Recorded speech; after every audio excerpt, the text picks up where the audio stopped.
चारों तरफ ऊंचे ऊंचे पहाड़, घना जंगल और जंगल में घूमते जंगली जानवर।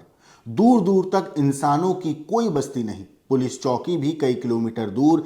ऐसे सुनसान इलाके में अगर कोई इंसान अचानक गायब हो जाए तो उसे ढूंढना किसी भूसे के ढेर में सुई खोजने जैसा हो जाता है। लेकिन उत्तरकाशी में इस वक्त यही हो रहा है। 24 साल की एमबीए छात्रा बबीता पांडे पिछले कई दिनों से लापता है। उसे ढूंढने के लिए जो सर्च ऑपरेशन चल रहा है वो हाल के सालों में सबसे बड़ा माना जा रहा है। एनडीआरएफ, एसडीआरएफ, आईटीबीपी, वन विभाग, स्थानीय पुलिस, डॉग स्क्वाड, गोताखोर, ड्रोन और यहां तक कि हेलीकॉप्टर भी उसकी तलाश में जुटे हैं। दिन रात एक कर देने के बावजूद बबीता का कोई सुराग नहीं मिला। ना उसकी कोई खबर जंगल में मिली, ना झील में, ना किसी पहाड़ी रास्ते पर। और सबसे हैरानी की बात यह कि उसके जिंदा होने का भी कोई सबूत नहीं है और अब तो मौत का भी कोई निशान नहीं मिल रहा है। नमस्कार दोस्तों, मेरा नाम है मोहम्मद आसिम और आप देख रहे हैं क्राइम तक। इस कहानी की शुरुआत होती है 29 मई से। बबीता अपने दो दोस्तों के साथ उत्तरकाशी के मशहूर ट्रैकिंग रूट दयारा बुग्याल पहुंचती है। तीनों ने गोई बेस कैंप के पास एक टेंट लगाया और रात वहीं बिताने का फैसला किया। अगली सुबह जब उसके दोनों दोस्तों की आंख खुली तो उन्होंने देखा कि जो बबीता है वहां पर है ही नहीं। बबीता उनके टेंट में मौजूद ही नहीं है। उन्हें लगता है कि शायद थोड़ा इधर उधर टहलने गई होगी। थोड़ी देर वो इंतज़ार करते हैं कि लौट आएगी, लेकिन जब बबीता नहीं लौटी और काफ़ी देर हो गई, काफ़ी वक्त बीत गया, तब उन्हें थोड़ा सा उन्हें शक हुआ कि कुछ गड़बड़ है। पहले उन्हें लगा कि शायद वो आसपास ही होगी तो इसलिए वो नॉर्मल थे, लेकिन काफ़ी तलाश करने के बाद जब वो नहीं मिली तो उनकी चिंता बढ़ गई।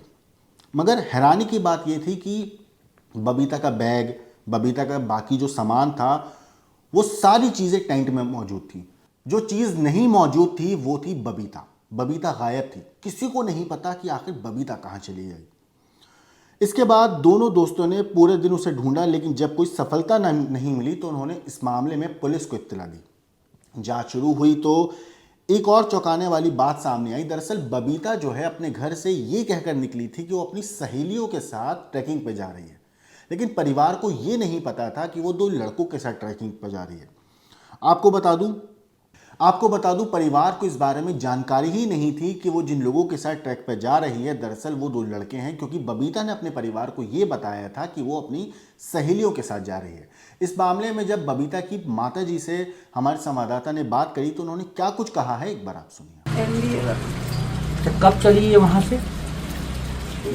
25 तारीख की शाम। अच्छा, कुछ कहा आपसे? मुझसे कहा घूमने जा रही हूँ, मैंने मना करा, करी गढ़वाल साइड जा रही हूँ, आ जाऊँगी परसों। अच्छा, और कौन था बबीता के साथ? और लोग कौन गए, कुछ जानकारी आपको?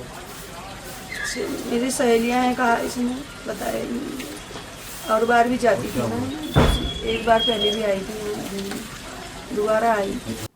आपको बता दूं जब ये मामला पुलिस तक पहुंचा तो पुलिस ने उन दोनों दोस्तों से पूछताछ करी तो उन दोनों लड़कों ने बताया कि 29 मई की रात उन्होंने शराब पी थी और इस बात को लेकर बबीता नाराज हो गई थी। इसके बाद वो मोबाइल लेकर टेंट से बाहर चली गई। बाद में दोनों सो गए, सुबह उठे तो बबीता गायब थी। अच्छा, उसी रात इन लोगों ने जहाँ टेंट लगाया था उसके पास ही कुछ स्कूली बच्चे और शिक्षकों के भी टेंट लगे हुए थे। तो वो लोग बताते हैं पुलिस को कि हमने बबीता को रात में देखा था, वो मोबाइल फ़ोन पर गाने सुन रही थी। तो उसमें जो टीचर थे वो बोलते हैं कि बहुत रात हो चुकी है और ये एरिया सेफ नहीं है, आप अपने टेंट में वापस चले जाओ। अच्छा, यही टीचर और ये जो बच्चे थे ये आखिरी वो लोग थे जिन्होंने बबीता को आखिरी बार देखा था। इसके बाद बबीता कहाँ चली गई कुछ नहीं पता।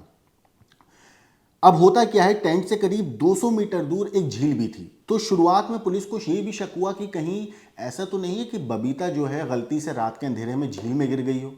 तो गोताखोर भी बुलाए गए। बबीता की तलाश में गोताखोरों ने झील का चप्पा चप्पा छान मारा, लेकिन कहीं से भी बबीता का कोई सुराग नहीं मिला।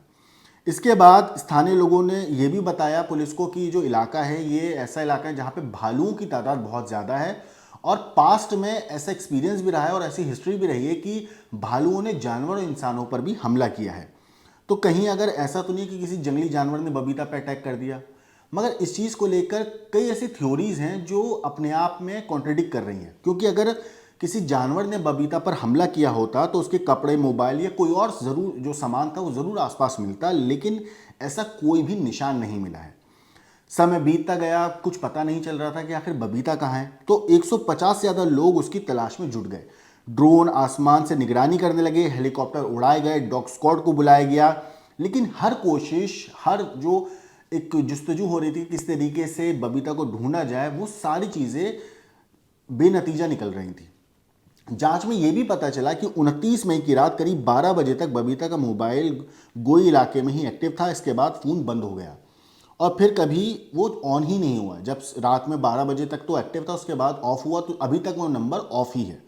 अब पुलिस के सामने कई ऐसे सवाल हैं और कई ऐसी थ्योरी हैं जो अपने आप में पुलिस उलझी हुई है उन सारी थ्योरी में। क्योंकि पहली थ्योरी ये है कि बबीता खुद कहीं चली गई हो, लेकिन अगर सवाल ये है कि अगर वाकई वो खुद कहीं चली गई होती तो उसका जो सामान था वो तो लेके जाती कम से कम, क्योंकि बेसिक सामान भी अपने साथ नहीं लेके गई है और बिना तैयारी के इस तरीके से जाना पॉसिबल लगता नहीं है, वो भी ऐसी जगह में जो पूरा जंगल का इलाका है।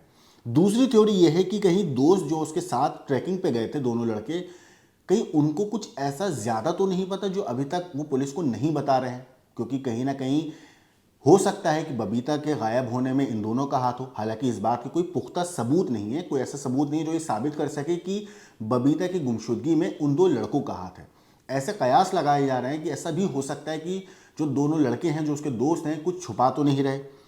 तीसरी थ्योरी यह है कि जंगल के जंगली जानवरों ने हमला किया हो, मगर इसके समर्थन में भी कोई निशानी नहीं मिले, क्योंकि अगर अटैक किया होता तो आसपास कुछ तो ऐसा सबूत मिलता है, जैसे उसके कपड़े या कोई सामान, मोबाइल फ़ोन, चप्पल, जूता, लेकिन ऐसा कुछ भी नहीं मिला है, क्योंकि पुलिस लगातार उस इलाके की छानबीन में जुटी हुई है।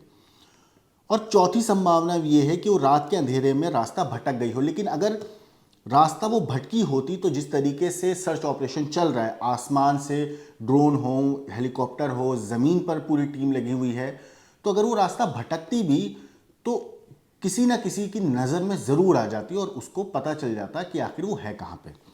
फिलहाल बबीता के माँ बाप हर दिन इसी उम्मीद में गुजार रहे हैं कि अगर कोई कॉल आए तो ये लगता है कि शायद बबीता के बारे में कोई जानकारी हो, अगर कोई खबर आए तो ऐसा लगता है कि अब बबीता घर आ जाएगी। लेकिन कई दिन गुजर जाने के बाद भी सबसे बड़ा सवाल अभी भी यही खड़ा है कि उस रात गोई के जंगलों में आखिर ऐसा क्या हुआ था और 24 साल की बबीता पांडे आखिर कहाँ गायब हो गई। क्योंकि वो अपने घर से ये कह के निकली थी कि सहेलियों के साथ जा रही हूँ, लेकिन जो परिवार है उनको इस बारे में भनक तक नहीं थी कि वो जिन लोगों के साथ जा रही है वो दरअसल लड़के हैं, उन दो लड़कों के साथ वो ट्रैकिंग पर गई है। अच्छा, जब आप ट्रैकिंग पे जाते हैं ना तो आपको रजिस्ट्रेशन कराना होता है पोर्टल पे।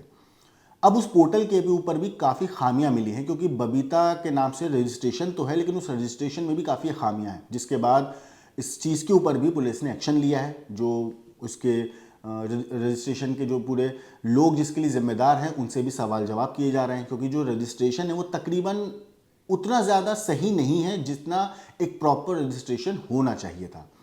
फिलहाल हर कोई यही उम्मीद कर रहा है कि बबीता सही सलामत हो, उसके साथ कोई अनहोनी ना घटी हो। बबीता के ऊपर जो भी स्टोरी आएगी हम आपको ज़रूर बताएंगे, लेकिन जिस तरीके से बबीता को ढूंढने की जो तलाश है वो हो रही है बबीता की, वो वाकई थोड़ा सा परेशान भी करती है और सोचने पर मजबूर भी करती है कि कहीं बबीता के साथ कुछ गलत तो नहीं हो गया। ऊपर वाला करे कि बबीता सही सलामत हो।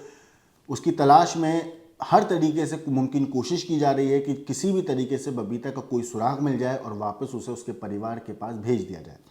फिलहाल स्टोरी में इतना ही। इस केस में जो भी अपडेट आएगा हम आपको ज़रूर बताएंगे, लेकिन आपकी इस मामले पर क्या राय है कमेंट करके ज़रूर बताइएगा। लेकिन देश और दुनिया की बाकी क्राइम की खबरों के लिए देखते रहिए क्राइम तक।